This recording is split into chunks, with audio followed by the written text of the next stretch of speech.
kech paytga 9 gacha mana ko'rib turibsizlar, qora osh, bu achchiq osh, o'sha somon oshidan bo'ladi. Bu yerda oqi ham bor.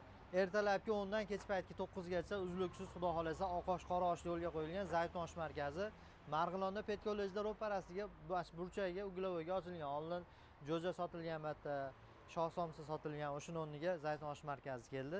Ustiga rulet, tuxum, qazi, xullas hamma yo'lni qo'yib berishadi. Dastlabki qilib bemalol uyga kirgizib yuborsiz bo'ladi. Nomer qo'yib qo'yilyapti. Xullas nomer ichkarida joylari bemalol kirib ko'ramiz. Xo'p, qora osh kilosi nechi pul? Kilosi 70 ming. Qorani kilosi 70 ming, porsi 28 ming. Oqchi tushor bo'libdi. 22 ming, ha?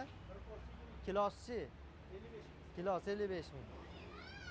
Saboy idishlar bor, ichkariga kirib ko'ramiz bemalol. Lokatsiyani ham ko'rsatib qo'ying, mana bilmaganlarga. Bu mana ichkarida joyimiz. Bemalol o'tirib yesa bo'ladigan zallar bor. Dastlabki ham ko'proq, aslan uni dastlabga ketadi. Endi kelib yeshingiz ham bo'ladi. Pastda raqam qoldiryapmiz, telefon qilaverasizlar. Sog' bo'linglar, salomat bo'linglar.